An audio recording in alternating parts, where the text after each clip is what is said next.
ഹരേ കൃഷ്ണ. ഇന്നത്തെ ശ്രീ ചൈതന്യ ചരിതാമൃതം ക്ലാസ്സിലോട്ട് വന്നു ചേർന്ന ഭക്തന്മാർക്ക് വിനീതമായ സ്വാഗതം.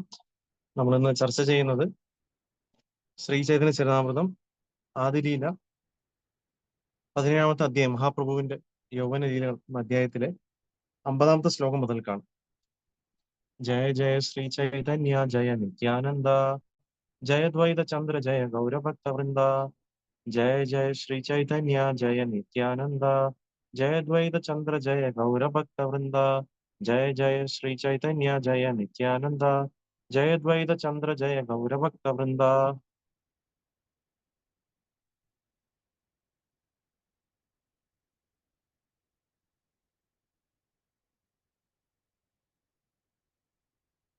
ശ്രീ ചൈതന്യ ചരിതാമൃതം ആദിലീല 17-ാമത്തെ അധ്യായം 50-ാമത്തെ ശ്ലോകം.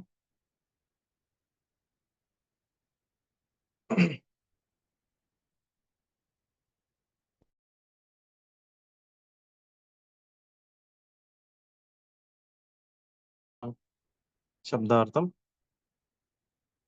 ഏത അപ്രകാരം ശുനി കേട്ട് മഹാപ്രഭുവിന്റെ ഹൈല ഉണ്ടായിരുന്നു. ക്രുദ്ധ കോപം, മനസ്സ്, ക്രോധ ആവേശ അത്യന്തം കോപത്തിൽ നിന്ന്, ബലേ പറയുക, താരെ അവനോട്, തർജന ശാസിക്കുക, വചന വാക്കുകൾ. വിവർത്തനം: ഇത് ശ്രവിച്ച മഹാപ്രഭു അത്യന്തം ക്രുദ്ധനായി. ആ ക്രോധാവേശത്തിൽ അദ്ദേഹം അവനെ ശാസിച്ചുകൊണ്ട് കുറെ വാക്കുകൾ പറഞ്ഞു. ശ്ലോകം 51.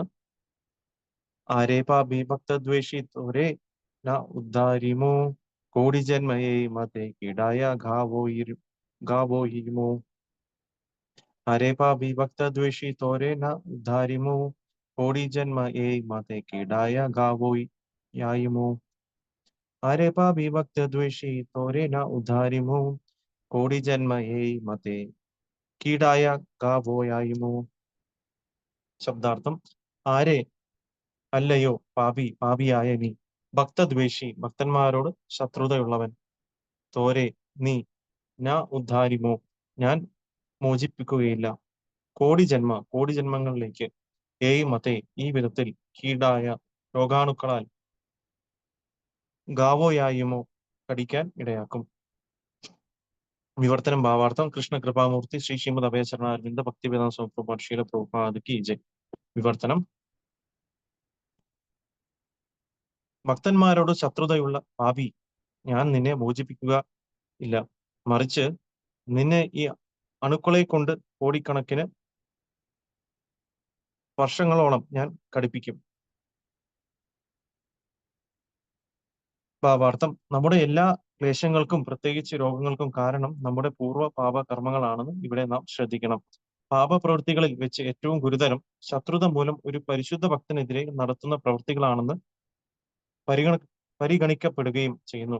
ഗോപാലചാപലൻ അവന്റെ ക്ലേശത്തിന്റെ കാരണം മനസ്സിലാക്കണമെന്ന് ശ്രീ ചൈതന്യ മഹാപ്രഭു ആഗ്രഹിച്ചു. ഭഗവാന്റെ ദിവ്യനാമം പ്രക്ഷേപണം ചെയ്യുന്നതിൽ ഒഴുകുന്ന ഏതൊരു പരിശുദ്ധ ഭക്തനെയും ദ്രോഹിക്കുന്നവർ തീർച്ചയായും ഗോപാലചാപലൻ ശിക്ഷിക്കപ്പെട്ടതുപോലെ ശിക്ഷിക്കപ്പെടും. ഇത് ശ്രീ ചൈതന്യ മഹാപ്രഭുവിന്റെ ഉപദേശമാണ്. നമ്മൾ അടുത്ത ശ്ലോകങ്ങളിൽ കാണാൻ പോകുന്നത് പോലെ ഒരു പരിശുദ്ധ ഭക്തനോട് അപരാധം ചെയ്യുന്ന ഒരുവൻ അതിൽ ആത്മാർത്ഥമായി പശ്ചാത്തപിക്കുകയും പ്രായശ്ചിത്തം നടത്തുകയും ചെയ്യുന്നതുവരെ ചൈതന്യ മഹാപ്രഭു ഒരിക്കലും അവനിൽ സംപ്രീതനാവുകയില്ല. ഓം അജ്ഞാനതിമിരാന്ധസ്യ ജ്ഞാനാഞ്ജനശലാകയാ ചക്ഷുരുന്മീലിതം യേന തസ്മൈ ശ്രീ ഗുരുവേ നമഃ. ശ്രീ ചൈതന്യ മനോഭിഷ്ടം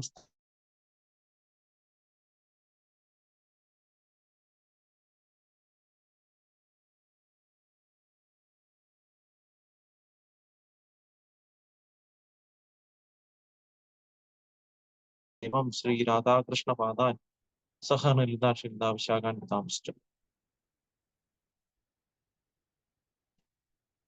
നമോ വിഷ്ണുപാദായ കൃഷ്ണപ്രേഷ്ഠായ ഭൂതലേ ശ്രീമതേ ഭക്തി വേദാന്ത സ്വാമി നാമിനെ.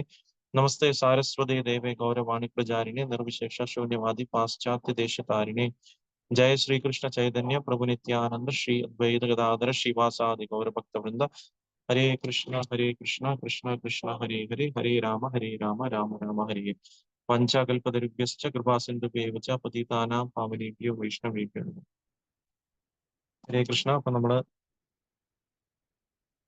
ഈ ആദിലീല 17-ാമത്തെ അധ്യായം, മഹാപ്രഭുവിന്റെ യൗവന ലീലകൾ എന്ന ഈ അധ്യായം നമുക്ക് ഓൾമോസ്റ്റ് ഭഗവാന്റെ 16-ാമത്തെ വയസ്സ് മുതൽ സന്യാസം എടുക്കുന്നവരിക്കുള്ള ലീലകളാണ് ഈ ഒരു അധ്യായത്തിൽ പ്രതിപാദിച്ചിട്ടുള്ളത്. അപ്പൊ ഇതില് നമുക്ക് അറിയാൻ സാധിക്കും എങ്ങനെ ഗോപാല ചാപ്പലൻ ഒരു അപരാധം ചെയ്തതിന്റെ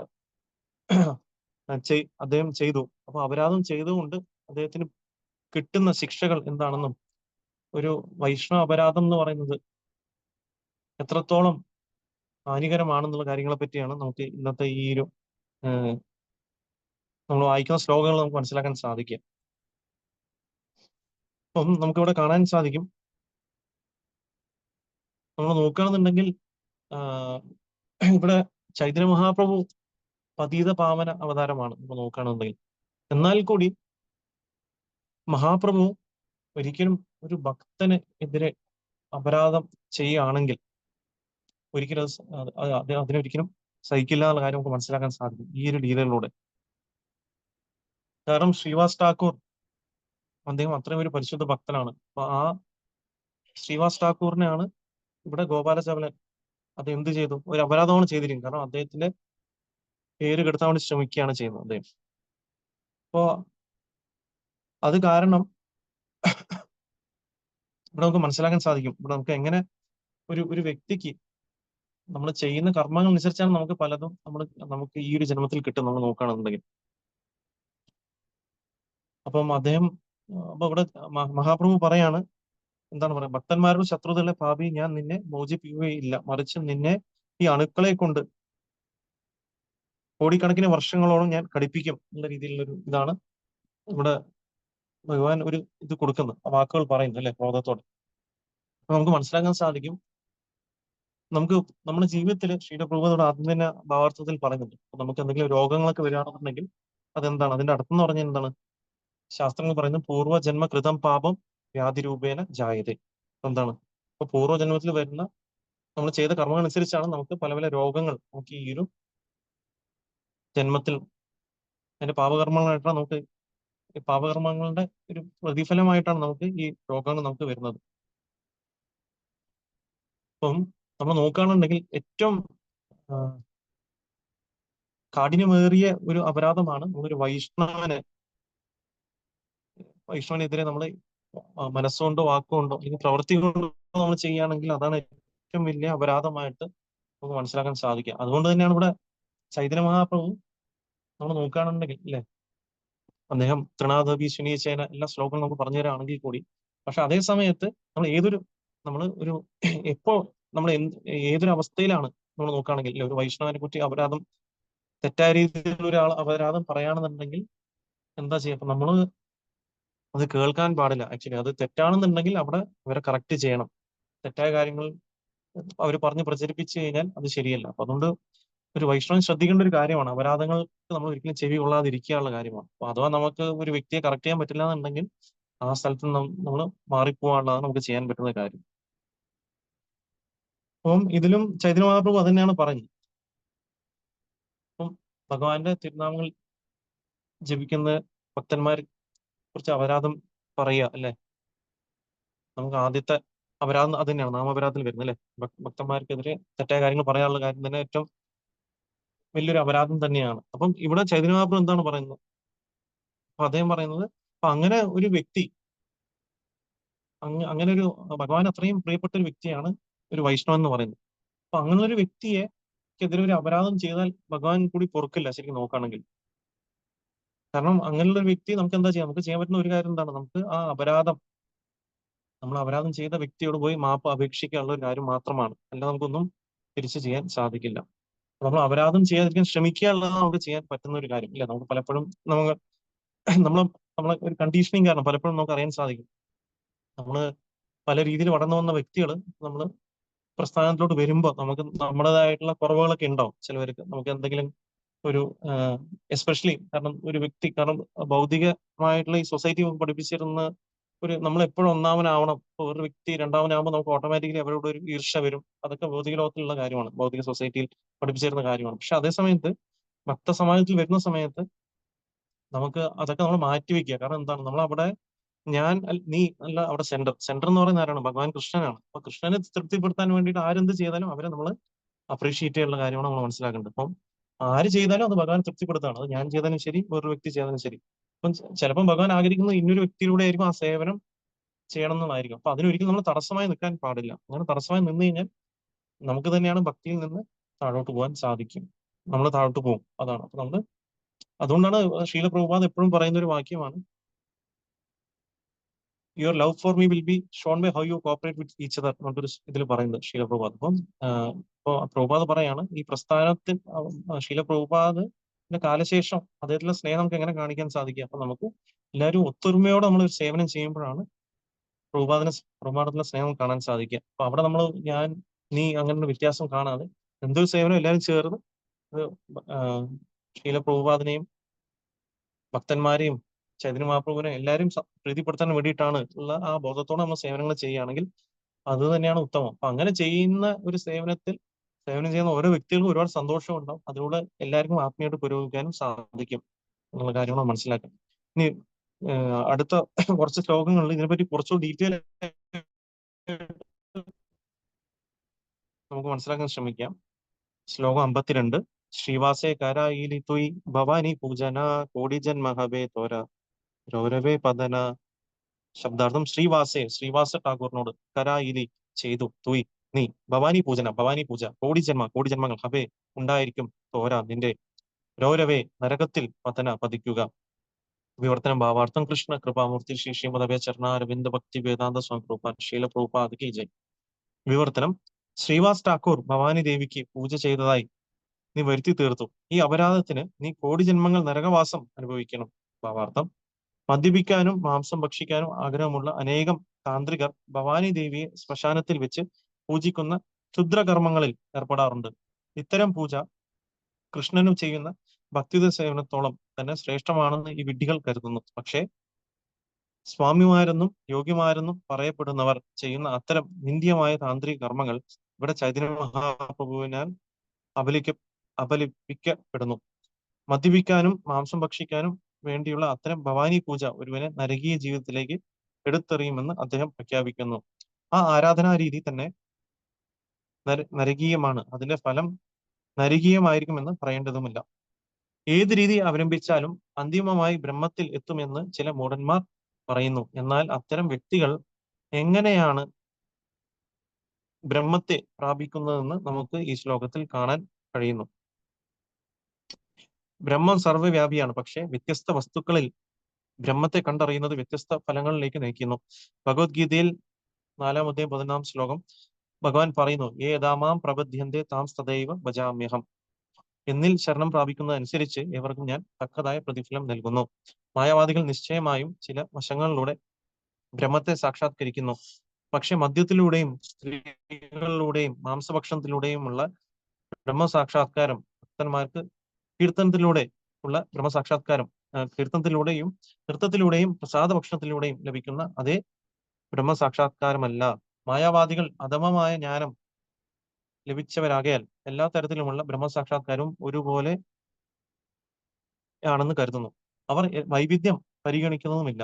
കൃഷ്ണൻ എല്ലായിടത്തും ഉണ്ടെങ്കിലും തന്റെ സങ്കല്പാതീതമായ ശക്തിയാൽ ഒരേ സമയത്ത് എല്ലായിടത്തും ഇല്ലതാനും. അപ്രകാരം താന്ത്രിക സമ്പ്രദായ പ്രകാരമുള്ള ബ്രഹ്മസാക്ഷാത്കാരവും പരിശുദ്ധ ഭക്തന്മാരുടെ ബ്രഹ്മസാക്ഷാത്കാരവും ഒന്നല്ല. ബ്രഹ്മസാക്ഷാത്കാരത്തിന്റെ അത്യുന്നത ബിന്ദുവായ കൃഷ്ണാബോധത്തിൽ എത്താത്ത പക്ഷം ഒരുവൻ ശിക്ഷാർഹനാണ്. കൃഷ്ണാബോധസ്ഥരായ ഭക്തന്മാർ ഒഴികെയുള്ള എല്ലാവരും ഒരളവ് വരെ പാഷണ്ഡികൾ അല്ലെങ്കിൽ അസുരന്മാരാണ്. അതിനാൽ അവർ പരമോന്നതനായ ഭഗവാനാൽ ദണ്ഡനാർഹമാണ്. ഇത് താഴെ പ്രസ്താവിക്കുന്നുണ്ട്.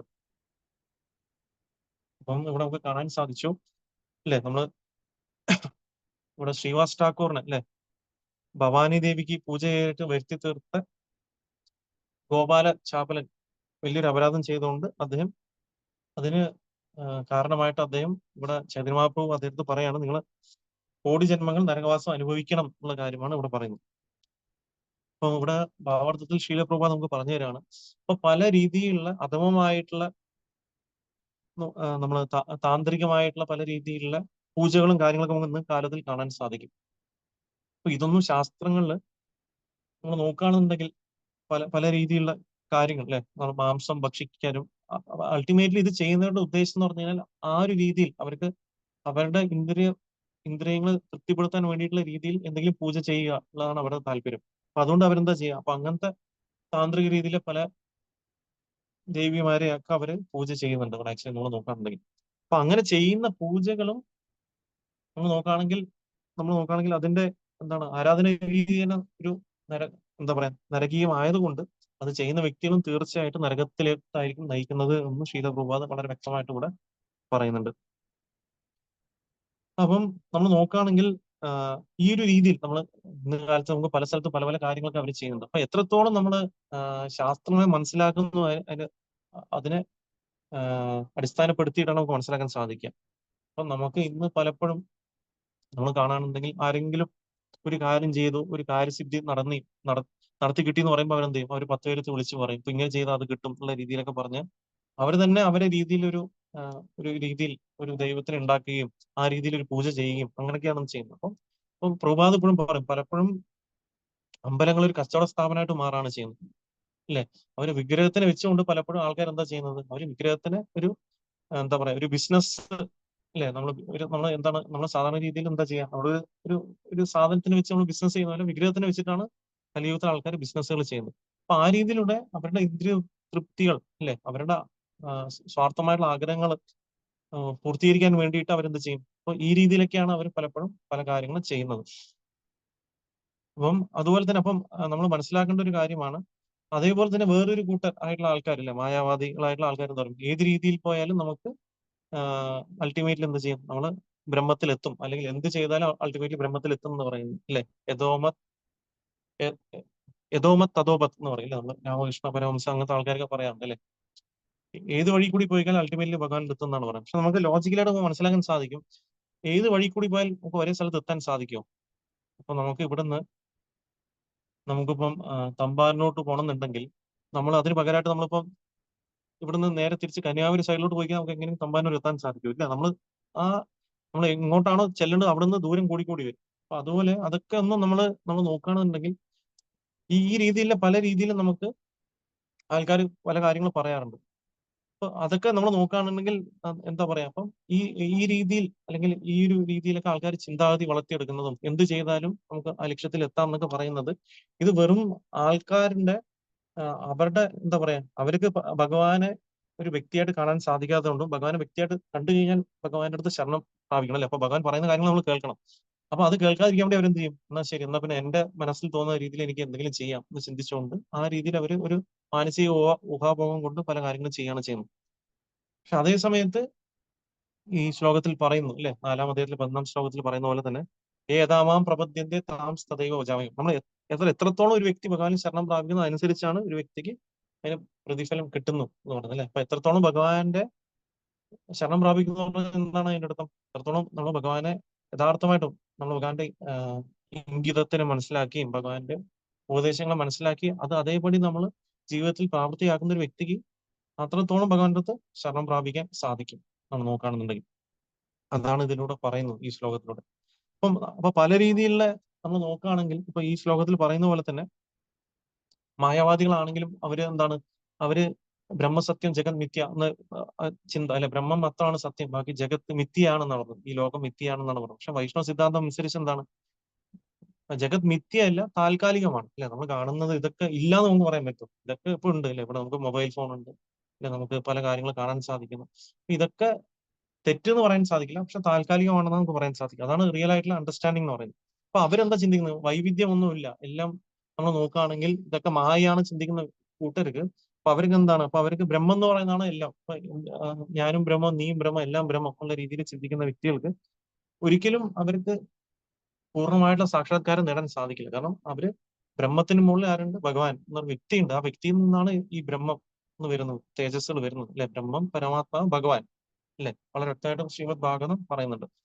അപ്പൊ അതിന് മനസ്സിലാക്കാതെ അവർ ആ ബ്രഹ്മപദം വരെ പോയി പിന്നെ തിരിച്ചവർക്ക് താഴോട്ട് പതന്തി അത അനാഥത വിഷ്മദഗ്രയ അല്ലെ, അതിൽ ഭാഗവത്തിൽ പറയുന്നുണ്ട്. അപ്പൊ അത് അവർക്ക് അവിടെ എത്തി അവർക്ക് ഷെൽട്ടർ കിട്ടാത്തത് കൊണ്ട് അവർക്ക് വീണ്ടും തിരിച്ച് ബൗദ്ധിലോട്ടോട്ട് വരേണ്ടി വരും എന്നുള്ള കാര്യമാണ് പറയുന്നത്. പക്ഷെ അതേ സമയത്ത് കൃഷ്ണാബോധത്തിലൊരു വ്യക്തിയാണെങ്കിലോ അദ്ദേഹം എല്ലാ രീതിയിലും എല്ലാത്തിനെയും ഭഗവാൻ സേവനത്തിന് ഉപയോഗിക്കുകയാണ് ചെയ്യുന്നത് അല്ലെ. എന്തുണ്ടെങ്കിലും ശരീരം, മനസ്സ്, വാക്ക്, പ്രവൃത്തി, അദ്ദേഹത്തിന്റെ ഇന്ദ്രിയങ്ങള്, പിന്നെ അദ്ദേഹത്തിന് ബാക്കി എന്ത് കാര്യങ്ങളും ഭൗതികമായിട്ടുള്ള വസ്തുക്കളെല്ലാം ഭഗവാന്റെ സേവനത്തിന് ഉപയോഗിക്കുന്നുണ്ട്.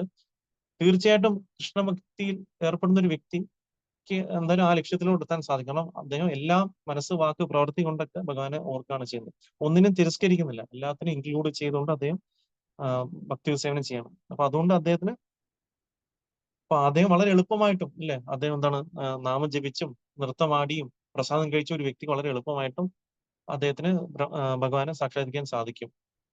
അപ്പം അതാണ് അല്ലെ. അപ്പൊ ആ രീതിയിൽ നമുക്ക് മനസ്സിലാക്കാം. ഇവൻ ശീല പ്രഭുപാദും ഒരു പറഞ്ഞിട്ടുണ്ട്. അപ്പം ഇവര് അപ്പൊ പറയും, ചില ആൾക്കാർ തണുപ്പത്ത് പോയി അവിടെ ഇരുന്ന് കണ്ണടച്ച് എന്താ പറയാ മഞ്ഞുമലകളിൽ പോയി ഇരുന്നാണ് അവർ തപസ്സിനെ അനുഷ്ഠിക്കുന്നത്. ഓം എന്നൊക്കെ പറഞ്ഞിരുന്ന് അങ്ങനെ ഇത് ചെയ്യാണ് ചെയ്യുന്നത്. പക്ഷെ അങ്ങനെ അവർ ചെയ്ത് അവസാനം അവർക്ക് എത്താൻ പറ്റാത്തത് നമുക്ക് വളരെ എളുപ്പമായിട്ട് എന്ത് ചെയ്യുന്നു. അപ്പൊ പ്രഭുപാദ് ഒരു ഇതിൽ പറഞ്ഞു. അപ്പൊ ഒരു ഇതിൽ പറയണം, അപ്പൊ ഒരു വ്യക്തി ഒരുപാട് തപസ്യനെ അനുഷ്ഠിച്ചാണ് അദ്ദേഹം ഭഗവാനെ സാക്ഷാത്കരിക്കാൻ ശ്രമിക്കുന്നത്. പക്ഷെ പ്രഭുപാദ് വന്നൊരു വ്യക്തി അടുത്ത് പറഞ്ഞു. അപ്പൊ ടേബിളിൽ ഒരു ഒരു പാത്രത്തിൽ കുറച്ച് രസഗുല വെച്ചിട്ടുണ്ടായിരുന്നു. അപ്പം അദ്ദേഹം പറഞ്ഞു, അദ്ദേഹം രസഗുല എടുത്ത് വായിലിട്ടിട്ട് പറഞ്ഞു, നമ്മൾ ഇങ്ങനെയാണ് കൃഷ്ണനെ സാക്ഷാത്കരിക്കുന്നത്. ജസ്റ്റ് ഒരു പ്രസാദം കഴിച്ചുകൊണ്ട് നമുക്ക് ഭഗവാനെ സാക്ഷാത്കരിക്കാൻ സാധിക്കും. പക്ഷെ അതേ സമയത്ത് ഒരു വ്യക്തി ഭഗവാൻ ബ്രഹ്മമാണെന്ന് ചിന്തിച്ചുകൊണ്ട് അദ്ദേഹം മലയിലൊക്കെ പോയി ഇരുന്ന് ഒരുപാട് കഷ്ടപ്പെടാൻ ചെയ്തത്. പക്ഷെ നമ്മുടെ കൃഷ്ണാബോധം എന്ന് പറയുന്നത് എന്താണ്, വളരെ സിമ്പിളാണ്, പ്രാക്ടിക്കലാണ്. പിന്നെ അതാണ് ഏറ്റവും ഓതറൈസ്ഡ് ആയിട്ടുള്ള പ്രോസസ്സ്. ഭഗവാൻ തന്നെ പറയുന്നതാണ് ഭഗവത്ഗീതയിൽ. അപ്പൊ അതുകൊണ്ട് തീർച്ചയായിട്ടും ഭക്തി സേവനത്തിൽ വന്ന വ്യക്തികൾ എന്ന് പറയുന്നത് അവർക്ക് വളരെ ഫോർച്യൂൺ ആണ്. നമ്മൾ നോക്കുകയാണെങ്കിൽ നമുക്ക് വരാൻ സാധിച്ചത്. അപ്പൊ വളരെ എളുപ്പമായിട്ട് നമുക്ക് പൂർവ്വാചാര്യന്മാരുടെ ശിക്ഷണത്തിലും ഭക്തന്മാരുടെയും സഹകരിച്ചുകൊണ്ട് നമ്മൾ സേവനങ്ങൾ ചെയ്തുകൊണ്ട് അപരാധമില്ലാതെ നാമം ശ്രദ്ധയോടെ ജപിച്ചുകൊണ്ട് നിൽക്കുന്ന ഒരു വ്യക്തിക്ക് വളരെ എളുപ്പമായിട്ടും തിരിച്ച് ഭഗവതാമത്തിലോട്ട് പോകാൻ സാധിക്കും എന്നുള്ള കാര്യമാണ് പ്രഭുപാദത്തിൽ പറയുന്നത്. ശ്ലോകം 53. പാഷണ്ഡി സംഹാരി ദേ മോര ഏ അവതാര, പാഷണ്ഡി സംഹാരി ഭക്തി കരിമു പ്രചാര.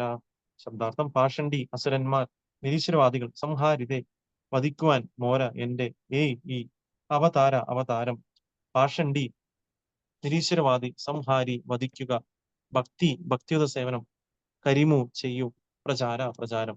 വിവർത്തനം ഭാവാർത്ഥം: കൃഷ്ണ കൃപാമൂർത്തി ശ്രീ ശ്രീമദവേ ചരണാരവിന്ദ ഭക്തി വേദാന്ത സ്വാമി പ്രഭുപാദ് ശീല പ്രഭുപാദ് കി ജയ്.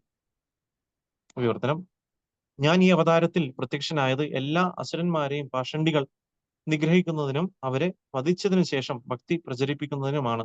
ഭാവാർത്ഥം: ശ്രീചേതന്റെ ദൗത്യം ഭഗവാൻ കൃഷ്ണന്റെ അതേ ദൗത്യമാണ്. അദ്ദേഹം ഭഗവത്ഗീതയിൽ 4-ാം അധ്യായത്തിലെ 7-8 ശ്ലോകങ്ങൾ പ്രസ്താവിച്ചിട്ടുള്ളത് പോലെ, യഥാ യഥാ ഹി ധർമ്മസ്യ ഗ്ലാനിർഭവതി ഭാരത അഭ്യുത്ഥാനം അധർമ്മസ്യ തദാത്മാനം സൃജാമ്യഹം പരിത്രാണായ സാധൂനാം വിനാശായ ച ദുഷ്കൃതാം ധർമ്മ സംസ്ഥാപനാർത്ഥായ സംഭവാമി യുഗേ യുഗേ. എപ്പോൾ എവിടെ ധർമാചരണത്തിന് ക്ഷയം സംഭവിക്കുന്നുവോ, എപ്പോൾ അധർമ്മം തഴച്ചു വളരുന്നുവോ, അപ്പോഴെല്ലാം ഹേ ഭാരത, ഞാൻ സ്വയം അവതരിക്കുന്നു. ഭക്തന്മാരെ രക്ഷിക്കാനും ദുഷ്കൃതികളെ നിഗ്രഹിക്കാനും ധർമ്മം പുനഃസ്ഥാപിക്കാനുമായി യുഗം തോറും ഞാൻ അവതരിക്കുന്നു. ഇവിടെ വിശദീകരിച്ചതുപോലെ ഈശ്വരാവതാരത്തിന്റെ യഥാർത്ഥ ലക്ഷ്യം നിരീശ്വരവാദികളെ വധിക്കുകയും ഭക്തന്മാരെ സംരക്ഷിക്കുകയും ആണ്. വ്യാജ അവതാരങ്ങൾ പറയുന്നത് പോലെ നിരീശ്വരവാദികളും ഭക്തന്മാരും ഒരേ വിധാനത്തിലാണെന്ന് അദ്ദേഹം പറയുന്നില്ല. ശ്രീചൈതന്യ മഹാപ്രഭു അല്ലെങ്കിൽ ശ്രീകൃഷ്ണ ഭഗവാൻ അത്തരം ഒരു ആശയത്തെ ന്യായീകരിക്കുകയുമില്ല. നാസ്തികർ ശിക്ഷാർഹരാണ്, അതേസമയം ഭക്തന്മാർ സംരക്ഷിക്കപ്പെടേണ്ടവരും. ഈ തത്വം സംരക്ഷിക്കുകയാണ് എല്ലാ അവതാരങ്ങളുടെയും ദൗത്യം. അതിനാൽ ഒരു അവതാരത്തെ നിർബന്ധമായും അദ്ദേഹത്തിന്റെ പ്രവർത്തനങ്ങളിലൂടെ തിരിച്ചറിയണം. ജനസമ്മതത്തിലൂടെയോ മാനസിക ഊഹാപോഹങ്ങളിലൂടെയോ ആകരുത്.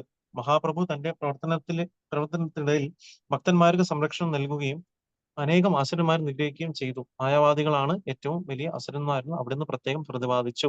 അതുകൊണ്ട് മായാവാദ തത്വശാസ്ത്രം ശ്രവിക്കുന്നതിനെതിരെ അവിടുന്ന് ഏവർക്കും താക്കീത് നൽകി. മായാവാദി ഭാഷ്യശൂലിലെ ഹയ സർവനാശ. ശാസ്ത്രങ്ങളുടെ മായാവാദ വ്യാഖ്യാനം വെറുതെ ശ്രവിക്കുന്നതിലൂടെ തന്നെ ഒരുവൻ നശിച്ചു പോകുന്നു. ചൈതന്യ ചരിതാമൃതം മധ്യലീല 6:169. ഹരേ കൃഷ്ണ. അപ്പൊ ഇവിടെ ഭഗവാന്റെ അവതാരത്തിനുള്ള കാരണം നമുക്ക് എല്ലാവർക്കും അറിയുന്ന പ്രസിദ്ധമായിട്ടുള്ള 4-ാം അധ്യായത്തിലെ 7-ാമത്തെയും 8-ാമത്തെ ശ്ലോകങ്ങളാണ് അല്ലെ. ഭഗവാൻ എന്തിനാണ് അല്ലെ, ധർമ്മത്തിന് ക്ഷയം സംഭവിക്കുകയാണ് ഭഗവാൻ അവതരിക്കുന്നത്. അതുപോലെ തന്നെ ഭക്തന്മാരെ രക്ഷിക്കാനും ദുഷ്കൃതികളെ നിഗ്രഹിക്കാനുമായിട്ടാണ് ഭഗവാൻ അവതരിക്കുന്നത് നമ്മൾ നോക്കുകയാണെന്നുണ്ടെങ്കിൽ. അപ്പൊ നമുക്ക് ഒരുപാട് എക്സാമ്പിൾ നമ്മൾ നോക്കുകയാണെങ്കിൽ അല്ലേ നമുക്ക് കാണാൻ സാധിക്കും അല്ലേ. നമ്മൾ നോക്കുകയാണെങ്കിൽ കംസൻ നിഗ്രഹിക്കാൻ ഭഗവാൻ കൃഷ്ണൻ അവതരിച്ചു, രാവണൻ നിഗ്രഹിക്കാൻ രാമചന്ദ്രൻ അവതരിച്ചു. പിന്നെന്താണ് നമ്മൾ നോക്കുകയാണെങ്കിൽ ഹിരണ്യകശിപുനെ നിഗ്രഹിക്കാൻ നരസിംഹാവതാരം അല്ലേ അവതരിച്ചു.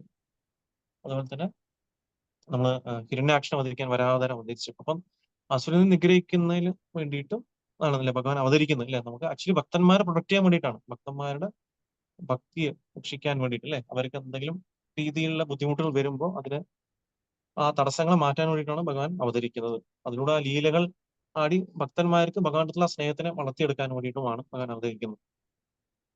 അപ്പം ഇവിടെ നോക്കുകയാണെങ്കിൽ ഈ ഇതിൽ പറഞ്ഞ പോലെ തന്നെ ഈ ഇതിൽ പറയുന്ന പോലെ തന്നെ നമ്മൾ നോക്കുകയാണെന്നുണ്ടെങ്കിൽ നമുക്കൊരു ഒരു ഒരു അവതാരം എന്ന് പറയുന്നത് നമുക്ക് എങ്ങനെയാണ് മനസ്സിലാക്കാൻ സാധിക്കുക. അപ്പം അതിൽ ശീല പ്രഭുപാദ് പറയുന്ന ഒരു കാര്യമാണ്, പ്രവർത്തനങ്ങളിലൂടെയാണ്, ഒരു വ്യക്തിയുടെ പ്രവർത്തനങ്ങളിലൂടെയാണ് ഒരു അവതാരത്തെ നമുക്ക് മനസ്സിലാക്കാൻ സാധിക്കുക. അല്ലാതെ നമുക്ക് ജസ്റ്റ് കുറച്ച് വ്യക്തികൾ അല്ലെ, നമ്മൾ പ്രഭുപാദ് പറയുന്ന ഒരു വാക്യമാണ് വോക്സ് പോപ്പുലി എന്ന് പറയും. നമ്മൾ നോക്കണം വോക്സ് പോപ്പുലി എന്ന് പറഞ്ഞാൽ എന്താണ്. ഒരുപാട് ആൾക്കാർ പറയുന്നു ഇത് ശരി, അതുകൊണ്ട് അതായിരിക്കും ശരി നമുക്ക് പറയാൻ പറ്റില്ല. 99% ആൾക്കാർ പറയുന്നു ഇതാണ് ശരി, അതുകൊണ്ട് അത് ശരി എന്ന് പറയാൻ പറ്റില്ല. നമുക്ക് എന്താണ് തസ്മാത് ശാസ്ത്രം പ്രമാണന്തേ, ഭഗവത്ഗീത പറയുന്നത്. അപ്പൊ നമുക്ക് ശാസ്ത്രമാണ് പ്രമാണം. ശാസ്ത്രത്തിലൂടെയാണ് നമുക്ക് മനസ്സിലാക്കാൻ സാധിക്കുക ആരാണ് അവതാരം. അപ്പൊ ഒരു അവതാരം എന്ന് പറയുമ്പോൾ അദ്ദേഹം വന്നതിന്റെ ഉദ്ദേശം എന്താണ്, അദ്ദേഹം എവിടെ അവതരിക്കും, അദ്ദേഹം ആരുടെ അച്ഛനമ്മമാരായിട്ടാണ് അദ്ദേഹം അവതരിക്കുക എന്നുള്ള കാര്യങ്ങളൊക്കെ വളരെ വ്യക്തമായിട്ടും ശാസ്ത്രം കൊടുത്തിട്ടുണ്ടാവും. അത് വെച്ചിട്ടാണ്, അല്ലാതെ നമുക്ക് ഒരു ജനസമ്മതങ്ങളിലൂടെയല്ല. കുറച്ച് പേര് വോട്ട് ചെയ്യുന്നു അപ്പൊ അതുകൊണ്ട് ഇദ്ദേഹം അവതാരമാണ്, അല്ലെങ്കിൽ കുറച്ച് ആൾക്കാർ മാനസികമായിട്ട് ഊഹാപോഹം കൊണ്ടൊന്നും നമുക്ക് ഒരിക്കലും അറിയാൻ സാധിക്കില്ല. അപ്പൊ ഇതിലൂടെ നമുക്ക് മനസ്സിലാക്കാൻ സാധിക്കും. ഇപ്പൊ ശാസ്ത്രമാണ് പ്രമാണം, അത് വെച്ചിട്ട് വേണം അവതാരങ്ങൾ ആരാണെന്ന് നമുക്ക് മനസ്സിലാക്കാൻ വേണ്ടിയിട്ട്. അല്ലാതെ നമ്മുടെ കുറച്ച് ആൾക്കാർ പറയുന്നുണ്ട് ഒരു വ്യക്തി അവതാരമാണെന്ന് നമുക്ക് ഒരിക്കലും സ്വീകരിക്കേണ്ട ആവശ്യമില്ല എന്ന കാര്യമാണ് ഇതിൽ പറയുന്നത്. അതുപോലെ തന്നെ ഇവിടെ പറയുന്നു, നമുക്ക് രണ്ടാമതായിട്ട് പറയുന്ന ഒരു കാര്യമാണ് ഇപ്പം ചൈതന്യ മഹാപ്രഭു പറയുന്ന അദ്ദേഹത്തിന്റെ ടീച്ചിങ്സിൽ വളരെ ഇമ്പോർട്ടന്റ് ആയിട്ടുള്ള ഒരു കാര്യം, നമ്മൾ വീണ്ടും നമ്മൾ പലപ്പോഴും റിപ്പീറ്റ് ചെയ്യുന്ന ഒരു കാര്യമാണ്, എന്താണ് മായാവാദികളുടെ കൂടെ സംഘം ചെയ്യരുത് ഉള്ള കാര്യം അല്ലെ. അപ്പം മായാവാദി കൃഷ്ണ അപരാധി എന്നാണ് പറയുന്നത്. മായാവാദി ഭാഷ്യ ശുനിലെ ഹയ സർവനാശ. അപ്പം നമുക്ക് മായാവാദികളുടെ വ്യാഖ്യാനം നമ്മൾ കേൾക്കുന്നതോട് തന്നെ ഒരു വ്യക്തിയുടെ നശിച്ചു പോകുന്നു, ഒരു വ്യക്തിയുടെ ഹൃദയത്തിലുള്ള ഭക്തി നശിച്ചു പോകുന്നുള്ള കാര്യമാണ്. കാരണം എന്ന് പറഞ്ഞാൽ അത് ചൈതന്യ മഹാപ്രഭു നമുക്ക് പഠിപ്പിച്ചു തരാണ്. പലപ്പോഴും മായാവാദികളുടെ നമ്മൾ നോക്കുകയാണെങ്കിൽ മായാവാദികൾ പല കാര്യങ്ങൾ അവരുടെ സംഭാഷണത്തിലൊന്നും ചൈതന്യ മഹാപ്രഭു ചെവി കൊള്ളാറുണ്ടായിരുന്നില്ല നമ്മൾ നോക്കുകയാണെന്നുണ്ടെങ്കിൽ. കാരണം എന്ന് പറഞ്ഞാൽ അവര് പറയുന്നത് ഒരു വ്യക്തി എത്രത്തോളം കൃഷ്ണന് തെറ്റായ രീതിയിൽ വ്യാഖ്യാനം കൊടുക്കുന്നത്, അപ്പൊ അത്രത്തോളം ഒരു വ്യക്തി പറയുന്നതും കേൾക്കുന്ന വ്യക്തികൾക്കും കൃഷ്ണനുള്ള സ്നേഹം നശിച്ചു പോകുന്നതാണ് ശാസ്ത്രങ്ങൾ പറയുന്നത് അല്ലെ. അതുകൊണ്ട് നമ്മൾ മായാവാദികളായിട്ടുള്ള വ്യക്തികളിൽ നിന്ന് ഒരിക്കലും കേൾക്കുകയോ അവരെഴുതിയ ലേഖനങ്ങൾ വായിക്കുകയോ അല്ലെങ്കിൽ അവരൊന്നും കേൾക്കുകയോ പാടില്ല. നമുക്ക് പലപ്പോഴും ഇന്ന് കാലങ്ങളിൽ നമുക്ക് ഒരുപാട് നമ്മൾ നോക്കുകയാണെന്നുണ്ടെങ്കിൽ നമുക്കിപ്പം യൂട്യൂബ് അല്ലെങ്കിൽ ഫേസ്ബുക്ക് സോഷ്യൽ മീഡിയയിലൊക്കെ ആൾക്കാർ അവർക്കനുസരിച്ച് അവർക്ക് ഇഷ്ടമുള്ള രീതിയിൽ പല പല കമന്റുകളാണ് ഇന്ന് ഇടുന്നത് നമ്മൾ നോക്കുകയാണെങ്കിൽ. അപ്പൊ പലപ്പോഴും ആൾക്കാർ പലതും കേട്ട് അവസാനം അവര് ചിന്തിക്കും ഇതാണ് ശരിയുള്ള രീതിയിലൊക്കെ നമ്മൾ ആൾക്കാർ. കാരണം നമ്മൾ 99% ആൾക്കാർ നമ്മൾ എടുക്കുകയാണെന്നുണ്ടെങ്കിൽ നമുക്ക് കാണാൻ സാധിക്കും എല്ലാവരും ഒരു മായാവാദ ടിഞ്ചുള്ള ആൾക്കാരാണ്. നമ്മൾ വളരെ എളുപ്പമായിട്ട് മനസ്സിലാക്കാൻ സാധിക്കും നമുക്ക്. കാരണം പല ആൾക്കാരും ചിന്തിക്കുന്നത് നമ്മളും ഭഗവാനും ഒന്നാണ്, സർവ്വം കൃഷ്ണമാണ്. ഞാൻ ഇടയ്ക്ക് ഇത് നോക്കിയാണ്, അപ്പൊ നമ്മളൊരു റിലേറ്റീവ് ആണ്, അപ്പൊ അദ്ദേഹം ഒരു കൃഷ്ണഭക്തനാണ്. അപ്പം കൃഷ്ണനെ പറ്റി കോട്ട് കിടുകയായിരുന്നു. പക്ഷെ അദ്ദേഹം ഇടയ്ക്ക് ഒരു മെസ്സേജ് അയച്ചപ്പോഴാണ് നമുക്ക് മനസ്സിലാക്കാൻ സാധിച്ചത് അദ്ദേഹം ചിന്തിക്കുന്നത് സർവ്വം കൃഷ്ണമയം, നമ്മളും ഭഗവാനും ഒക്കെ ഒന്നാണ്, അല്ലെങ്കിൽ ഒന്നും വ്യത്യാസമില്ലാത്ത രീതിയിലാണ് അദ്ദേഹം ചിന്തിക്കുന്നത്. അപ്പൊ എത്രത്തോളം ഈ മായവാദ സിദ്ധാന്തം പിടിപെട്ടിരിക്കുന്നുള്ള കാര്യം നമുക്ക് മനസ്സിലാക്കാൻ സാധിക്കും. എസ്പെഷ്യലി കേരളത്തിൽ അത് വളരെ കൂടുതലാണ്. നമ്മുടെ ഒരു ഭാഗ്യം തന്നെയാണ് നമുക്ക് ശീലപ്രഭുപാദിന്റെ ഗ്രന്ഥങ്ങൾ നമുക്ക് ലഭിച്ചത്. അതിലൂടെ വളരെ വ്യക്തമായിട്ട് നമുക്കുള്ള മനസ്സിലുള്ള കൺസെപ്ഷൻ, നമുക്ക് ദൈവം എന്താണെന്ന കൺസെപ്ഷൻ വളരെ വ്യക്തമായിട്ട് മാറ്റി എന്താണ് ശരിയെന്ന് നമുക്ക് മനസ്സിലാക്കാൻ സാധിച്ചത്. പ്രഭുപാദ് വളരെ വ്യക്തമായിട്ട് നമുക്ക് പഠിപ്പിച്ചിരുന്നു. നമ്മളും ഭഗവാനും അല്ലെ. നമ്മൾ നോക്കുകയാണെങ്കിൽ ഗുണത്തിലും അല്ലെ, നമ്മൾ നോക്കുകയാണെങ്കിൽ രണ്ട് രീതിയിൽ നമുക്ക് മനസ്സിലാക്കാൻ സാധിക്കും അല്ലെ. നമ്മൾ ക്വാളിറ്റി വൈസ് നമ്മൾ നോക്കുകയാണെന്നുണ്ടെങ്കിൽ നമ്മളും ഭഗവാനും ക്വാളിറ്റീസ് ഒന്നാണ് അല്ലെ. പക്ഷെ നമ്മൾ നോക്കുകയാണെങ്കിലോ ക്വാണ്ടിറ്റി വൈസ് നമ്മൾ നോക്കുന്ന സമയത്ത് ഒരിക്കലും നമ്മൾ ഭഗവാനും ഒന്നല്ല അല്ലെ? നമ്മൾ നോക്കുകയാണെങ്കിൽ അല്ലെ, ക്വാണ്ടിറ്റിയിൽ ഒരുപാട് വ്യത്യാസമുണ്ട് അല്ലെ. ഭഗവാനുള്ള ഗുണങ്ങൾ നമുക്ക് ഉണ്ട്, ഗുണങ്ങളൊക്കെ നമുക്കുണ്ട്. പക്ഷെ അത് വളരെ ചെറിയ ശതമാനത്തിൽ നമുക്കുള്ളൂ. പക്ഷെ പൂർണ്ണമായിട്ടുള്ള ശതമാനത്തിൽ ആരാണ്? അത് ഭഗവാനാണ്. അപ്പൊ അതാണ് നമുക്ക് ചൈതന്യ മഹാപ്രഭുവിന്റെ ഈ അചിന്ത്യ ഭേദാഭേദ സിദ്ധാന്തം വളരെ വ്യക്തമായിട്ട് പഠിപ്പിച്ചു തരുന്നത്. അപ്പൊ അതാണ് ശരിയായിട്ടുള്ള സിദ്ധാന്തവും. ബാക്കിയുള്ള എല്ലാ സിദ്ധാന്തവും നമ്മൾ നോക്കുകയാണെങ്കിൽ അതൊക്കെ നമ്മളെ മിസ്ലീഡ് ചെയ്യാണ് ചെയ്യുന്നത്, നമ്മുടെ ലക്ഷ്യത്തിൽ നിന്ന് മിസ്ലീഡ് ചെയ്യാണ് ചെയ്യുന്നത്. അപ്പൊ അതുകൊണ്ട് ഒരിക്കലും അങ്ങനത്തെ വ്യാഖ്യാനങ്ങൾ കേൾക്കരുത് എന്നതാണ് നമുക്ക് താക്കീതാണ് ഇവിടെ ചൈതന്യ മഹാപ്രഭു നമുക്ക് ഈ ശ്ലോകത്തിലൂടെ പഠിപ്പിച്ചു തരുന്നത്. ശ്ലോകം 54. ഏതബലിഗേല പ്രഭു കരിതേ ഗംഗാ സ്നാന സൈപ വിദുഃഖ ഭോഗേ നായായ പാരായണ. ശബ്ദാർത്ഥം ഏതബലി ഇത് പറഞ്ഞ് ഗേല അകന്നുപോയി പ്രഭു ഭഗവാൻ ഹരിതേ ചെയ്യുന്നതിന് ഗംഗാ സ്നാന ഗംഗയെ സ്നാനം സെയ് അത് പാപിയായ മനുഷ്യൻ ദുഃഖ വേദനകൾ ഭോഗെ സഹിക്കുക ന ഇല്ല യായ അകന്നുപോയി പരാണ ജീവൻ. വിവർത്തനം ഭാവാർത്ഥം കൃഷ്ണകൃപാമൂർത്തി ശ്രീ ശ്രീമദ് ഭക്തിവേദാന്ത സ്വാമി ശീല പ്രഭുപാദകി ജയ്. വിവർത്തനം: ഇത് പറഞ്ഞിട്ട് മഹാപ്രഭു ഗംഗയിൽ സ്നാനം ചെയ്യാൻ പോയി. ആ പാപിയായ മനുഷ്യൻ ജീവൻ വെടിയാനാകാതെ വേദന സഹിച്ച് അവിടെ തന്നെ തുടർന്നു. ഭാവാർത്ഥം: വൈഷ്ണവനോട് അപരാധം ചെയ്യുന്ന ഒരുവൻ ജീവൻ വെടിയാൻ കഴിയാതെ തീവ്രമായ വേദന സഹിച്ച് ജീവിതം തുടരുന്നതായി ഇവിടെ കാണപ്പെടുന്നു. വൈഷ്ണവരോട് മഹാപരാധം ചെയ്യുന്ന ഒരുവൻ ജീവൻ വെടിയാനാവാതെ കഠിനവേദന സഹിച്ച് നിശ്ചലാവസ്ഥയിൽ കഴിയുന്നത് ഞങ്ങൾ വാസ്തവത്തിൽ കണ്ടിട്ടുണ്ട്. അപ്പം ഇവിടെ നമുക്ക് മനസ്സിലാക്കാൻ സാധിക്കും, ഒരു വൈഷ്ണവ അപരാധം ചെയ്ത വ്യക്തിക്ക് അദ്ദേഹത്തിന് എന്താണ് സംഭവിക്കുന്നത്? ആ വേദന അദ്ദേഹത്തിന് സഹിക്കാൻ പറ്റാത്ത രീതിയിലുള്ള വേദനയാണ് ഇവിടെ സംഭവിച്ചത് അല്ലെ, ഗോപാലചവലിന് അല്ലെ, നമ്മൾ നോക്കുകയാണെന്നുണ്ടെങ്കിൽ. അപ്പൊ അങ്ങനെയുള്ള ഈ ഒരു ഗോപാലചവലിന്റെ എക്സാമ്പിൾ നിന്ന് ഇവിടെ ശീലപ്രഭുപാദ് നമുക്ക് പറഞ്ഞു തരികയാണ്. അപ്പൊ അദ്ദേഹത്തിന് എന്താണ്? അദ്ദേഹത്തിന് വേദന അത്രയും കൂടുതലായതുകൊണ്ട് അദ്ദേഹം മരിക്കണം എന്ന് ആഗ്രഹിക്കുകയാണെങ്കിൽ കൂടി അദ്ദേഹത്തിന് മരിക്കാൻ സാധിക്കുന്നില്ല. കാരണം എന്താണ്? മരണം എന്ന് പറയുന്നത് നമ്മൾ വിചാരിച്ച വരുന്ന പോലെ അല്ലല്ലോ. പക്ഷെ ആ വേദന കൊണ്ട് അദ്ദേഹം എന്താ പറയാ, ആ വേദന സഹിക്കാൻ പറ്റാതെ ആ ജീവൻ തന്നെ വെറുക്കുന്ന രീതിയിൽ മാറിപ്പോവാണ് ഇവിടെ ചെയ്യുന്നത് നമ്മൾ നോക്കുകയാണെന്നുണ്ടെങ്കിൽ.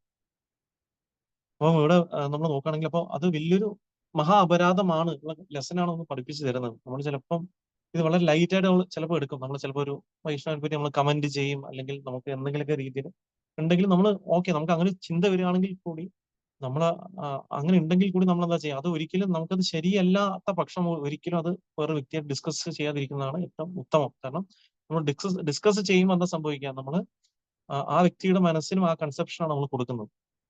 അപ്പൊ നമുക്ക് അങ്ങനെ എന്തെങ്കിലുമൊക്കെ ഉണ്ടെങ്കിൽ കൂടി നമ്മളൊരു എന്താ ചെയ്യാ, നമ്മൾ മനസ്സിലാക്കുക. ഏറ്റവും നല്ലതെന്ന് പറഞ്ഞാൽ എപ്പോഴും പറയുന്നത്, നമുക്ക് നോക്കുകയാണെങ്കിൽ എല്ലാവരും നന്മ കാണുകയാണെങ്കിൽ നമുക്ക് ഈ തെറ്റുകൾ കാണാൻ നമ്മൾ താല്പര്യപ്പെടില്ല അല്ലെ.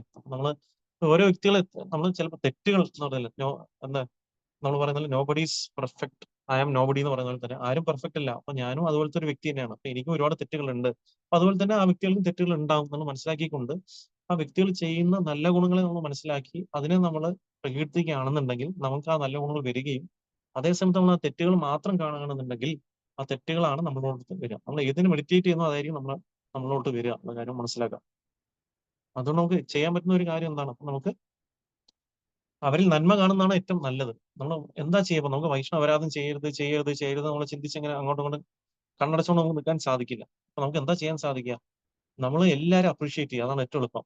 ഓരോ വ്യക്തികളെ നമ്മൾ ചിന്തിക്കാം, ഈ ഒരു ഭക്തൻ അദ്ദേഹം നന്നായിട്ട് ഈ സേവനം ചെയ്യുന്നു, ഈ ഒരു ഭക്തൻ ഈ ഒരു സേവനം ചെയ്യുന്നു. അപ്പൊ എല്ലാവരും നമ്മൾ അപ്രീഷിയേറ്റ് ചെയ്യുകയാണെന്നുണ്ടെങ്കിൽ ഓട്ടോമാറ്റിക്കലി നമുക്ക് അപരാധം ചെയ്യേണ്ട മെന്റാലിറ്റി അവിടെ വരില്ല. നമ്മൾ എപ്പോഴാണോ വൈഷ്ണവനെ അപ്രീഷിയേറ്റ് ചെയ്യാനുള്ള മെന്റാലിറ്റി നഷ്ടപ്പെടുന്നത്, അപ്പോഴാണ് നമുക്ക് ആ ഫോൾട്ട് ഫൈൻഡിങ് മെന്റാലിറ്റി കണ്ടെത്തുന്നത്. ഫോൾട്ട് ഫൈൻഡിങ് മെന്റാലിറ്റി, തെറ്റുകൾ കാണാനുള്ള കാരണം എന്താണ്? ഞാൻ അദ്ദേഹത്തിന് കാണും ഉയർന്നവനാണ്, അല്ലെങ്കിൽ ആ വ്യക്തിക്ക് എന്തെങ്കിലും ഒരു ആൾക്കാർ അദ്ദേഹത്തെ പ്രശംസിക്കുമ്പോൾ എന്റെ ഉള്ളിൽ ആ ഒരു അസൂയ വരുന്നുണ്ട്. ഇതൊക്കെ നമ്മൾ മനസ്സിലാക്കാം. അപ്പോൾ എന്താ ചെയ്ത് ഭഗവാനായിട്ട് ഒരു വ്യക്തി കൊണ്ട് ചെയ്യിപ്പിക്കുന്നതാണ് നമ്മൾ നോക്കുകയാണെങ്കിൽ. ആ വ്യക്തിക്ക് ഇത്രയും സേവനം ചെയ്യാൻ പറ്റുകയാണെങ്കിൽ ഭഗവാന്റെ അനുഗ്രഹമാണ്. അപ്പൊ നമ്മൾ അതിനെ അപ്രീഷിയേറ്റ് ചെയ്യുക. അപ്പൊ ആ വ്യക്തി അപ്രീഷിയേറ്റ് ചെയ്യുമ്പോൾ നമുക്ക് ആ ഗുണങ്ങൾ വരും മനസ്സിലാക്കിക്കൊണ്ട് ആ രീതി ചെയ്യും. അപ്പൊ അതുകൊണ്ട് അപരാധം ചെയ്യുന്ന ഒരു വ്യക്തിക്ക് ഉള്ള എന്താണ്, അപ്പം അത്രയും ഗ്രീവിയസ് ആണ് നമ്മുടെ ഈ വൈഷ്ണവ അപരാധം എന്ന് പറയുന്നത്. അപ്പൊ അതുകൊണ്ടാണ് ഇവിടെ നമ്മൾ നോക്കുകയാണെങ്കിൽ ഈ ഗോപാല ചാപ്പലിനും അദ്ദേഹത്തിന് ഇത്രയും വേദന സഹിച്ച് ജീവന് വെടിയാനാവാത്തൊരവസ്ഥ, ഇത്രയും വേദന സഹിക്കുകയും ചെയ്യുന്നു, എന്നാൽ പിന്നെ ജീവനും പോകുന്നില്ല, അങ്ങനത്തെ ഒരു അവസ്ഥ നമ്മൾ നോക്കണം. ഇത്രയും ബുദ്ധിമുട്ടാണ്. അപ്പൊ അതാണ് ഇത് പറയുന്നത്. അപ്പം പ്രഭുപാദും അങ്ങനെ പറയുന്നു, ഈ ഒരു എക്സാമ്പിൾ പറയുന്നതാണ്. അപ്പൊ അങ്ങനെ ഒരുപാട് പേര് അപരാധം ചെയ്ത വ്യക്തികൾക്ക് അങ്ങനെ ഒരുപാട് കഷ്ടതകൾ അനുഭവിച്ചതായിട്ട് കാണാൻ സാധിച്ചിട്ടുണ്ടെന്നും ശീലപ്രഭുപാദും ഇവിടെ പ്രസ്താവിക്കുന്നുണ്ട് ഈ ഭാവാർത്ഥത്തിൽ. ഇനി അടുത്തൊരു ശ്ലോകം 55, 56. സന്യാസ കരിയായബേ പ്രഭു നീലാചലെ ഗേല തഥാ ഹൈദേ യബേ കുലിയ ഗ്രാമേ ആയില തബേ സൈ ബാബി പ്രഭുര ലൈല ശരണ ഗീത ഉപദേശി കൈല ഹയ്യ കരുണ.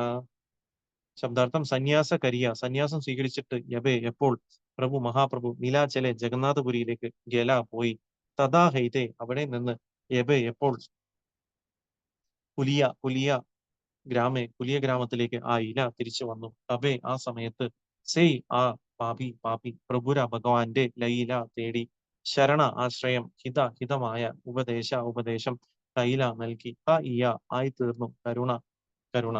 വിവർത്തനം ഭാവാർത്ഥം കൃഷ്ണകൃപാമൂർത്തി ശ്രീ ശ്രീ അമേച്ചരണാരവിന്ദ ഭക്തിവേദാന്ത സ്വരൂപ ശീലപ്രഭുപാദ കി ജയ്. വിവർത്തനം: സന്യാസം സ്വീകരിച്ചതിനു ശേഷം മഹാപ്രഭു ജഗന്നാഥപുരിയിലേക്ക് പോവുകയും അവിടെ നിന്ന് കുലിയ ഗ്രാമത്തിലേക്ക് മടങ്ങി വരികയും ചെയ്തു. അപ്പോൾ ആ പാപിയായ മനുഷ്യൻ ഭഗവത് പാദങ്ങളിൽ ശരണം പ്രാപിച്ചു. അവനോട് കരുണ തോന്നി അദ്ദേഹം അയാൾക്ക് ഹിതോപദേശങ്ങൾ നൽകി. ഭാവാർത്ഥം: ശ്രീല ഭക്തിസിദ്ധാന്ത സരസ്വതി ഠാക്കൂർ അദ്ദേഹത്തിന്റെ അനുഭാഷ്യത്തിൽ കുലിയ ഗ്രാമത്തെ സംബന്ധിച്ച് താഴെ കൊടുത്തിട്ടുള്ള കുറിപ്പ് നൽകിയിട്ടുണ്ട്. കുലിയ എന്നറിയപ്പെടുന്ന ഗ്രാമം ഇപ്പോൾ നവദ്വീപ് എന്ന് പറയുന്നത് പശ്ചിമ ബംഗാളിലാണ് നവദ്വീപ് സ്ഥിതി ചെയ്യുന്നത്. കൊൽക്കത്തയിൽ നിന്നും വടക്കോട്ട് 100ഓളം കിലോമീറ്റർ ദൂരമുണ്ട്. ഹൗറയിൽ നിന്നും ഇവിടേക്ക് ട്രെയിൻ സൗകര്യമുണ്ട്. നവദ്വീപ് നഗരമായി വികസിച്ചിരുന്നു. ഭക്തിരത്നാകരം, ചൈതന്യ ചരിത മഹാകാവ്യം, ചൈതന്യ ചന്ദ്രോദയ നാടകം, ചൈതന്യ ഭാഗവതം തുടങ്ങിയ വിവിധ പ്രാമാണിക ഗ്രന്ഥങ്ങളിൽ കുലിയ ഗ്രാമം ഗംഗാനദിയുടെ പടിഞ്ഞാറ് ഭാഗത്താണെന്ന് പറഞ്ഞിരിക്കുന്നു. കോലദ്വീപ് എന്ന് അറിയപ്പെടുന്ന പ്രദേശത്ത് കുലിയാര ഗഞ്ചം എന്ന് അറിയപ്പെടുന്ന ഒരു സ്ഥലവും കുലിയാര ദഹം എന്ന് വിളിക്കപ്പെടുന്ന മറ്റൊരു സ്ഥലവും ഇപ്പോഴത്തെ നവദ്വീപ് നഗരസഭയുടെ പരിധിക്കുള്ളിലുണ്ട്.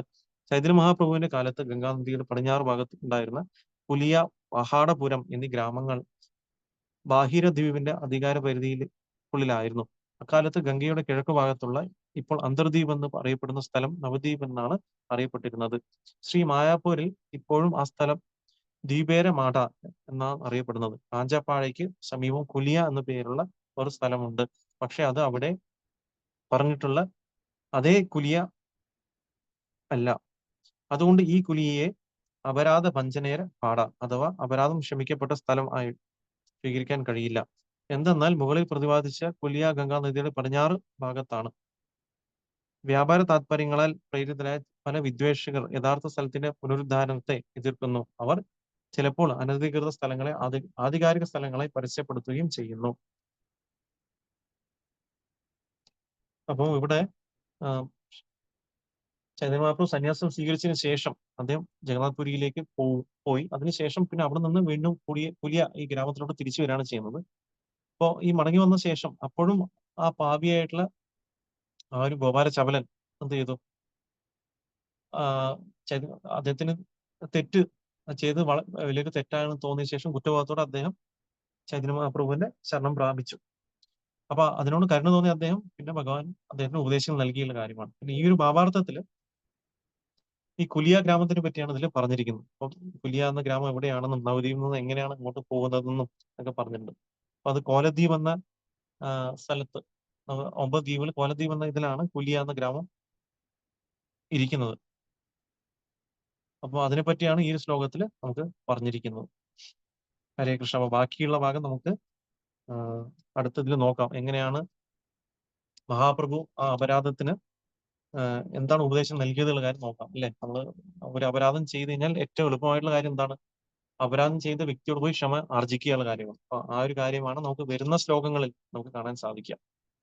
അപ്പൊ അങ്ങനെ തിരിച്ച് ശ്രീവാസ് ഠാക്കൂറിന്റെ അടുത്ത് പോയി അദ്ദേഹം ക്ഷമിക്കുകയാണെങ്കിൽ നിനക്ക് ക്ഷമ നൽകപ്പെടും എന്നുള്ള രീതിയിലാണ് പറഞ്ഞത്. അപ്പൊ നമ്മൾ എന്ത് വൈഷ്ണവ അപരാധം ചെയ്താലും ഈവൻ ഭഗവാൻ കൂടി പൊറുക്കില്ല. അപ്പൊ ആ വൈഷ്ണവരോട് പോയിട്ട് നമ്മളെന്താ ചെയ്യാ? നമ്മൾ അവരുടെ അടുത്ത് പോയി ക്ഷമ യാചിക്കുക ഒരേ ഒരു സൊല്യൂഷൻ മാത്രമാണ് നമുക്ക് ഉള്ളത്. ഈ കാര്യമാണ് ഇവിടെ ചൈതന്യ മഹാപ്രഭു പഠിപ്പിച്ചിരുന്നത് ഈ അടുത്ത ശ്ലോകത്തിലൂടെ. അപ്പൊ അതുകൊണ്ടാണ് നമ്മൾ എപ്പോഴും രാവിലെ നമ്മൾ പ്രണമിക്കുന്നത് അല്ലെ. വാഞ്ചാകൽപതരുഭ്യശ്ച കൃപാ സിന്ധു ബേവച പതിദാന പാവനേഭ്യോ വൈഷ്ണവേഭ്യോ നമോ നമഃ. അപ്പൊ ഈ ഒരു നമസ്കരിക്കുന്ന സമയത്ത് നമ്മൾ മനസ്സുകൊണ്ടോ വാക്കുകൊണ്ടോ പ്രവൃത്തി കൊണ്ടോ ഏതെങ്കിലും വൈഷ്ണവനെ നമ്മളെ വിഷമിപ്പിച്ചിട്ടുണ്ടെങ്കിൽ അതിന് ക്ഷമിക്കണം എന്നുള്ള പ്രാർത്ഥനയോടെയാണ് നമ്മൾ സമർപ്പിക്കുന്നത് ആക്ച്വലി നമ്മൾ നോക്കുകയാണെങ്കിൽ. അപ്പൊ ആ രീതിയിൽ നമ്മൾ എപ്പോഴും നമുക്ക് അപരാധം ചെയ്യാതിരിക്കണം എന്നുണ്ടെങ്കിൽ ഏറ്റവും എളുപ്പമായിട്ടുള്ള മാർഗം എന്താണ്? നമുക്ക് വൈഷ്ണവരെ നമ്മൾ പ്രകീർത്തിക്കാനുള്ള കാര്യമാണ്. എല്ലാവരും നന്മകൾ കാണുക, അതിനെപ്പറ്റി നമ്മൾ പ്രകീർത്തിക്കുക. ഓട്ടോമാറ്റിക്കലി നമുക്ക് അപരാധം കാണുകയും ചെയ്യുകയും പ്രവർത്തിക്കേണ്ട ആ ടെൻഡൻസി മാറിക്കിട്ടും. ഹരേ കൃഷ്ണ. ഹരേ കൃഷ്ണ. എന്തെങ്കിലും സംശയങ്ങളുണ്ടെങ്കിൽ ചോദിക്കാം. അല്ലെങ്കിൽ നമുക്ക് ക്ലാസ് എൻഡ് ചെയ്യാം. ഓൾറെഡി 5:45 ആയിരിക്കുകയാണ്. ഹരേ കൃഷ്ണ. हरे कृष्ण प्रभु, थैंक यू प्रभु, हरे कृष्णा. Thank you. ഹരേ കൃഷ്ണ. हरे कृष्णा, प्रणाम प्रभु, Hare Krishna. Okay. Thank you. വേറെ സംശയം? താങ്ക് യു മാതാജി. Thank you. Hare Krishna. Krishna. Thank you പ്രഭു. പ്രണാമം പ്രഭു. ഹരേ പ്രഭു പ്രണാമം. പറഞ്ഞ ഹരേ കൃഷ്ണ. ഇതിന് വളരെ നന്ദി പ്രഭു. നമ്മള് അപരാധം എന്തെങ്കിലും കുഴപ്പം പറയാതിരിക്കുന്നതിനേക്കാൾ നല്ലത് പ്രകീർത്തിക്കാനുള്ളത് മാത്രം അതെ, ചെയ്ത് ആ ടെൻഡൻസി നമുക്ക് മാറിക്കിട്ടെന്ന് പറയുന്നത് ശരി. നമ്മളെല്ലാം ശരിയാണ്. ആ ഒരു എന്താ വെച്ചാ ആ ഒരു കുറവുകൾ പറയുക എന്നുള്ളത് നമുക്ക് കുറച്ച് നാച്ചുറൽ ആയിട്ട് നമുക്ക് ഇങ്ങനെ ഉള്ളൊരു സ്വഭാവമാണ് പലർക്കും. അപ്പോ അതെ മാതാജി. അതിന് പകരം നമ്മൾ ആ ഒരു പ്രകീർത്തനം ചെയ്യുക എന്നുള്ളത് ആ നമ്മുടെ ടെൻഡൻസിയെ മാറ്റും എന്ന് പറഞ്ഞത് വളരെ നന്ദി പ്രഭു. ഹരേ കൃഷ്ണ. Thank you. ഞാൻ കേട്ട കാര്യങ്ങൾ പറഞ്ഞാൽ മതി. ഞാനിത് പ്രാവർത്തികമാക്കിയിട്ടില്ല. ഞാൻ ഇപ്പോഴും ശ്രമിച്ചുകൊണ്ടിരിക്കുകയാണ് മാതാജി. എനിക്ക് വേണ്ടിയും പ്രാർത്ഥിക്കുക. അതുപോലെ തന്നെ പറഞ്ഞ കാര്യങ്ങൾ കാര്യങ്ങള് പ്രവർത്തിക്കും. ഉണ്ടെങ്കിലും നമുക്കത് പ്രാവർത്തികമാക്കാനായിട്ടുള്ള ഒരു അതെ അതെ നമ്മൾ പറയണ കേൾക്കുമ്പോ നമുക്ക് ഒന്നും കൂടെ അത് ചെയ്യണം. വീണ്ടും അപരാധം അതെ. അത്രത്തോളം ഹാനികരമാണെന്ന് നമ്മൾ അറിയുമ്പോ അത് മനസ്സിലാക്കണം. വരുത്താനുള്ള ഒരു മനസ്സ് നമുക്ക് ഇങ്ങനെ കേൾക്കുമ്പോ ഉണ്ടാവുമല്ലോ. അതെ ഉണ്ടാവണം. അതെ. ഹരേ കൃഷ്ണ പ്രഭു. താങ്ക് യു പ്രഭു. Thank you ma'am. Thank you. Hare Krishna. അപ്പോൾ ക്ലാസ് എൻ്റെയും വന്നു ചേർന്ന ഭക്തന്മാർക്ക് വിനീതമായ നന്ദി. ശ്രീ ചൈതന്യ ചരിതാമൃതം की जय. शिला जय प्रभुपाद की जय. समवेत गौर भक्त की जय. ताई गौर जय. प्रेमानंदे. हरि हरि बोल. थैंक यू सो मच प्रभु. हरे हरे कृष्णा. कृष्ण. धन्यवाद. हरे Hare कृष्ण. Krishna Prabhu. प्रणाम प्रभु. Hare Krishna Prabhu. हरे कृष्ण. हरे कृष्ण.